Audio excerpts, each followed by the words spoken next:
বছরে জামাতের কাপড় খুঁটটা তুলি ফেলবো আমরা।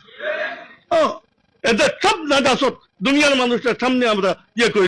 বিএনপির জোটসঙ্গী জমিয়তে উলামায়ে ইসলাম বাংলাদেশের সভাপতি উবাইদুল্লাহ ফারুক সম্প্রতি আগামী 5 বছরের মধ্যে বাংলাদেশ জামায়াতে ইসলামীর কি কাপড় টেনে খুলে ফেলার যে বিতর্কিত বক্তব্য দিয়েছেন, এর তীব্র প্রতিবাদ জানিয়েছে জামায়াত ইসলাম।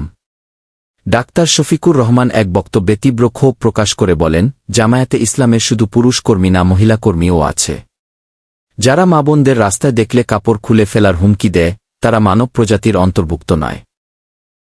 নির্বাচনের আগে ও তারা এমন ভাষা ব্যবহার করে, নির্বাচনের পর তারা কি করতে পারে তা সহজেই অনুমান করা যায়।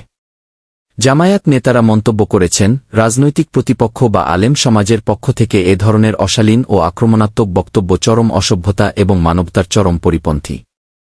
বাংলাদেশ জামায়াতে ইসলামী কখনো কারো সাথে খারাপ আচরণ বা কারো কাপড় খোলার হুমকি দেয় নাই। বাংলাদেশ জামায়াতে ইসলামী আজকে আর কালকে তৈরি হয় নাই। আমরা যদি হুমকি দিতাম এদেশে কোনো দলে টিকতে পারত না। আমরা চাই এদেশের সবাই মিলেমিশে থাকুক। জামায়াতের পক্ষ থেকে বলা হয়, এই ধরনের বক্তব্য তাদের রাজনৈতিক দেউলিয়াত্ব এবং নোংরা মানসিকতারই বহিঃপ্রকাশ মাত্র। সোশ্যাল মিডিয়ায় ওবায়দুল্লাহ ফারুকের বক্তব্যকে ঘিরে জামাত সমর্থকরা ওবায়দুল্লাহ ফারুকের ব্যঙ্গাত্ম চিত্র বের করেন।